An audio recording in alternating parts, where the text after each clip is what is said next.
안녕하세요, 예리입니다. 호주 워홀 Q&A를 하고 싶어서 이렇게 영상을 찍게 됐고요.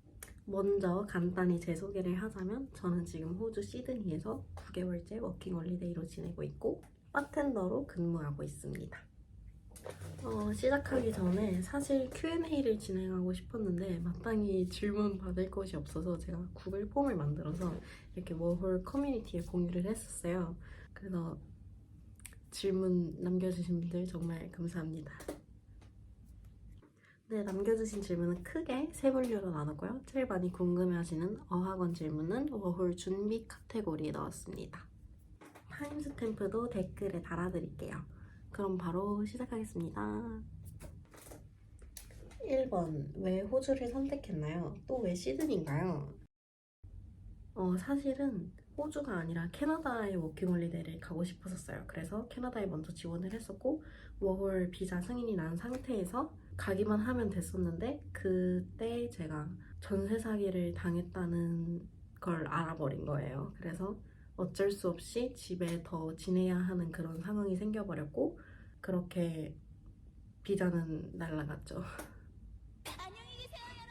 그래서 제가 그때 마음을 달랠 겸 호주로 여행을 왔었는데 너무 마음에 들어버린 탓에 캐나다 안 가도 돼. 호주 와야겠다 하고 호주를 오게 되었습니다. 시드니는 그냥 제가 단순하게 시티가 좋아서 난 시티가 좋아. 바다 없어도 돼. 산 없어도 돼. 물론 있지만요. 난 시티가 좋아. 해서 그냥 시드니로 오게 됐습니다. 단 1일의 고민도 없이. 2번, 초기 자본 얼마나 들고 갔나요? 초기 자본은 제가 처음에는 한 2천만 원 정도를 들고 왔었는데 막상 와서 쓴 돈은 사실 200만 원도 되지 않을 거예요. 호주에 가기 전 어떤 게 가장 걱정이 됐나요? 호주에 오기 전에는 제가 일을 구할 수 있을까라는 걱정이 제일 컸어요. 왜냐면은 제 호주에 있는 친구들이 다 하는 소리가 일자리 구하기 어렵다, 집 없다, 비싸다, 돈 많이 들고 와라. 이런 겁을 아주 무지막지하게 줘가지고 내가 과연 일을 구할 수 있을까? 라는 걱정이 너무 컸습니다. 하지만 걱정할 필요 없었죠. 호주 도착했을 때 영어 실력이 궁금해요. 호주에 처음 왔을 때는 공부 엄청 많이 하고 막 영화 드라마 엄청 많이 보고 따라하고 쉐도잉하고 인풋 막 집어넣고 왔는데 막상 오면은 부끄러워서 말을 잘 못하는 되게 내가 이러신 분들 많으실 거예요. 막 내가 하고 있는 게 맞는 건가 막 틀릴까 봐 불안불안해하면서 잘 못 뱉는 그런 정도였어요. 저는 한국에서 일했던 곳이 외국인 손님들이 많이 오는 매장이어서 어떤 날은 한국인보다 외국인이 더 많을 정도로 그래서 한국에서 영어로 응대하는 데는 아무런 지장이 없을 정도로 소통을 했는데 막상 와서 하려니 되게 심리적인 무언가가 작용을 하는 건지 조금 소심해지더라고요. 자신감이 많이 사라졌었어요.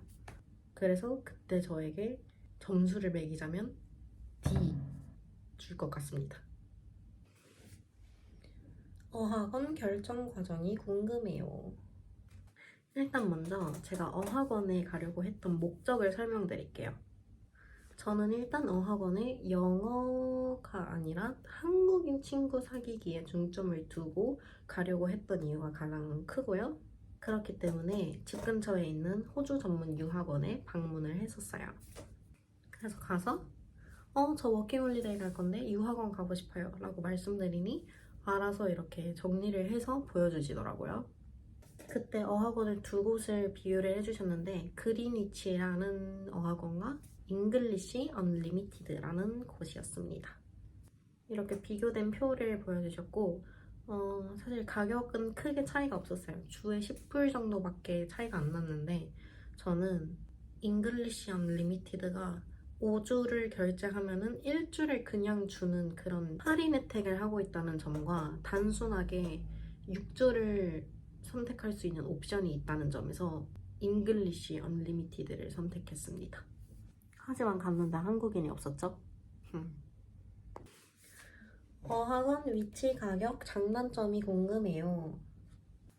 일단 위치는 시드니 시티에 있는 윈야드역에서 도보로 10분 이내에 위치해 있습니다.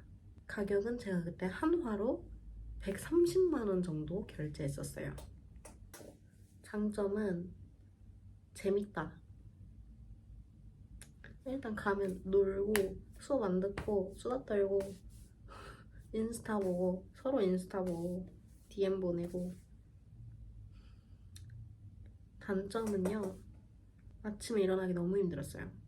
새벽 6시에 일어났거든요. 그리고 비싸죠. 어학원 수업 방식 및 체감 난이도가 궁금합니다. 일단 첫날에는 신입생 오리엔테이션을 해요. 한 군데 이렇게 막 모아놓고 일단 학원 설명, 뭐 이런 게 있고 저런 게 있고 이렇게 됐다 이런 설명을 해주고, 그 다음에 2명씩 뽑아가지고 그때는 레벨 테스트를 했었어요. 어떻게 했었냐면은 그냥 선생님이랑 프리토킹을 했습니다. 그래서 저는 자기소개를 하래서 자기소개를 했고, 그 뒤로는 선생님이 리드를 많이 해주세요. 질문 같은 걸 많이 해주시는데 질문은 되게 진부한 그런 질문이 많았습니다.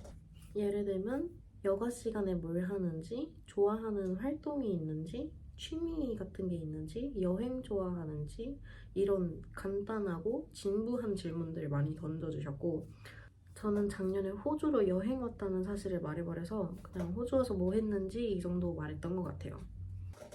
그리고 그렇게 레벨 테스트가 끝나면 바로 레벨을 받고 바로 수업으로 들어갑니다. 저는 중상급을 받았었어요. 수업 방식은 일단 월요일에는 무조건 새로운 문법을 배우는 시간, 그리고 저번 주에 배웠던 문법을 테스트하는 시간을 가졌고, 나머지 날에는 매우 다양한 활동을 했지만 몇 개 말해보자면 뭐 주제를 던져주고 그 배운 문법에 맞춰서 학생들이랑 얘기하기, 글쓰기 이런 시간을 가졌고, 그래서 그것을 선생님이랑 공유하기, 발표하기 이런 시간을 가졌었고요. 그리고 게임하기.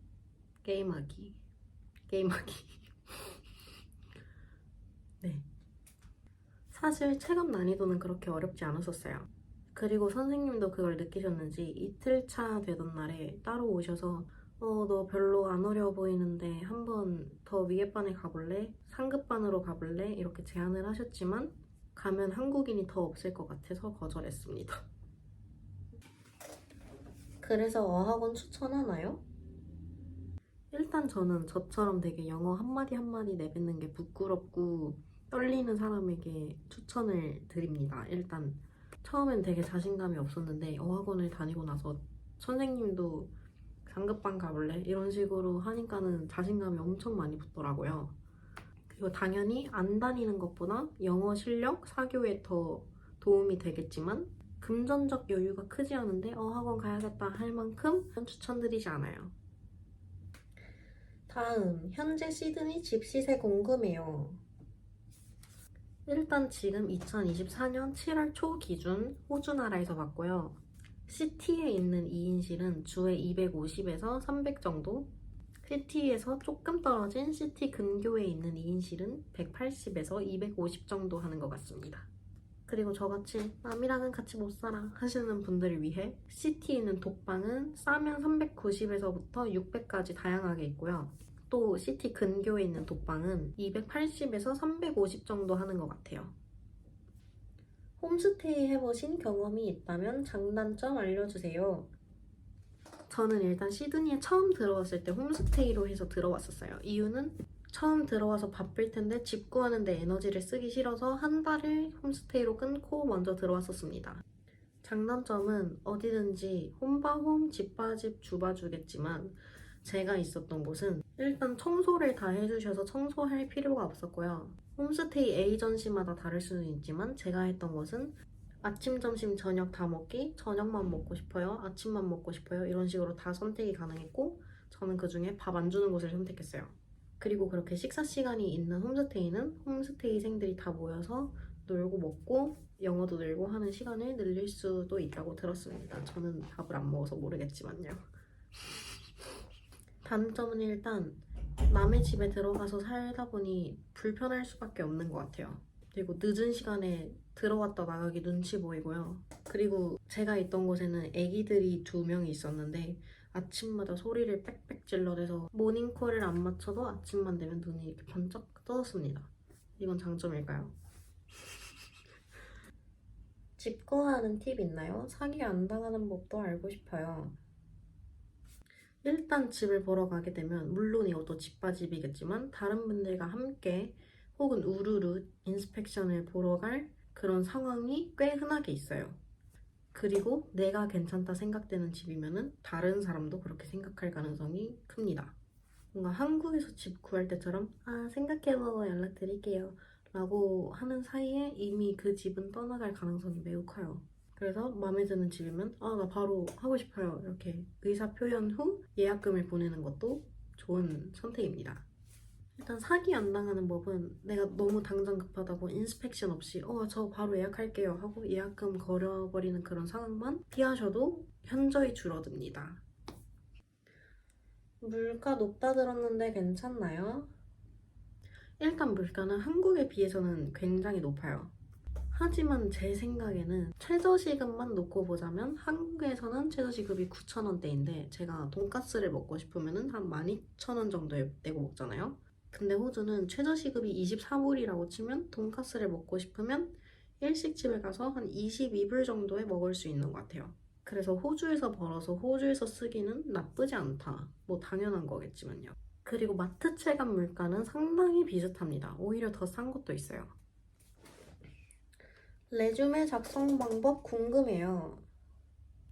솔직히 말하면 제가 매니저가 아니고 저도 구직하는 과정이었고 제가 구인하는 사람이 아니었기 때문에 뭐 이런 레주메가 뽑힌다 100% 합격 레주메 이런 건 사실 잘 몰라요. 일단은 제가 어떻게 썼는지 먼저 보여드릴게요. 자, 이게 저의 대단하지 않은 레주메고요. 간단하게 내용 먼저 설명드리자면 제 이름, 연락처, 근무 가능한 시간, 그리고 summary, work experience 이렇게 나왔습니다. 크게 보여드릴게요. 이름이랑 연락처는 따로 설명 안 드려도 잘 아실 거고 summary에는 간단한 제 소개, 지금 어떤 상태인지, 어떤 일을 구하고 있는지 적었고요. work experience는 다들 아시다시피 경력사항을 적었습니다. 각각의 근무지 아래 간단하게 매장 특징 설명과 직무 등도 넣었어요. 맨 아래는 따로 설명 안 드려도 잘 아실 거라 생각됩니다. 구직 과정과 얼마 만에 잡을 구했는지 궁금해요. 저의 구직 과정은 아주 솔직히 말하면 운이 좋고 순조로웠어요. 어학원에서 만난 저의 일본인 친구가 같이 유럽에 가자면서 저를 초대를 했었습니다. 뭐 처음엔 귀찮고 탐탁지 않았지만 그냥 가보기로 했어요. 할 것도 없었으니. 저의 첫 밀업이자 마지막 밀업이었는데요. 거기는 사람이 너무 많아서 스치면 대화였거든요. 스치면 대화, 스치면 대화였는데 거기서 또 어쩌다가 스쳐버려서 대화를 시작했는데 뭐 당연히 처음에 하는 그런 스몰톡 어디 나라 사람이냐 언제 왔냐 이런 간단한 얘기를 하고 있었는데 제가 그때 온 지 일주일 정도밖에 안 됐었어요.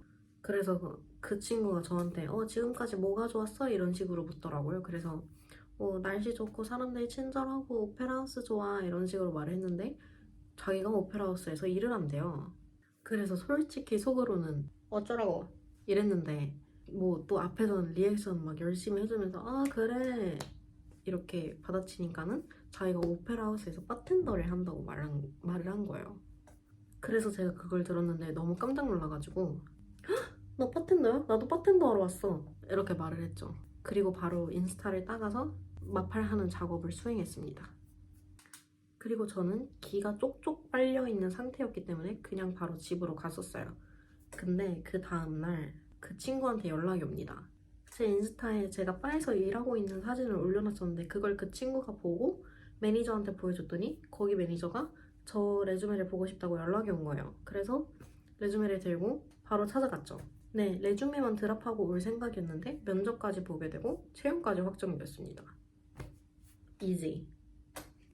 하지만 제가 엄청나게 운이 좋았다고는 생각하지 않아요.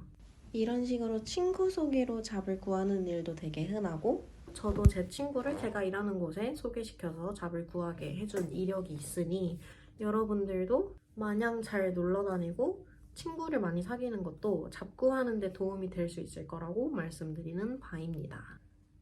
잡은 주에 몇 시간, 며칠 일하는지 궁금합니다. 그리고 잡 인터뷰 질문 내용도 궁금해요.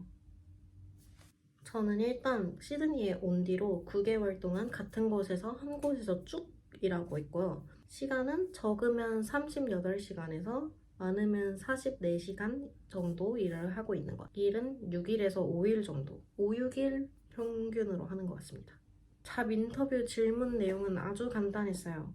와서 안녕하세요. 비자 뭐야? 워킹 홀리데이요. 그렇군. 너 내가 클래식 칵테일 하나 만들게 시킬 건데 그거 만들면 너 된 거야. 네. 하고 만들었고 됐습니다. 끝. easy.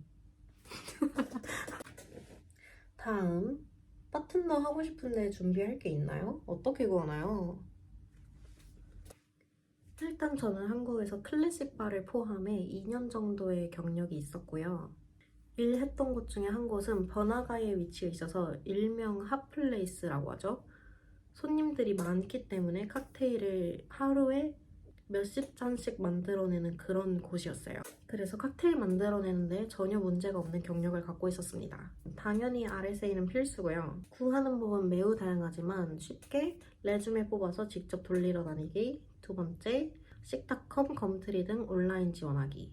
그리고 바텐더도 진짜 바에 있는 바텐더, 레스토랑 바텐더, 펍에서 하는 바텐더 등 아주 다양한 장소가 있기 때문에 자기가 어디 갈 수 있는지, 어디 가고 싶은지를 잘 생각해서 해보는 것도 좋은 방법인 것 같아요. 자, 이렇게 길고 긴 Q&A가 끝났는데요. 여기까지 시청해주신 여러분들 너무 감사드리고 질문해주신 분들도 다시 한번 감사드리고 혹시 영상에 안 나온 자기가 더 궁금한 게 있으신 분들은 댓글로 남겨주시면 제가 댓글로 답변해드릴게요. 감사합니다. 다들 화이팅!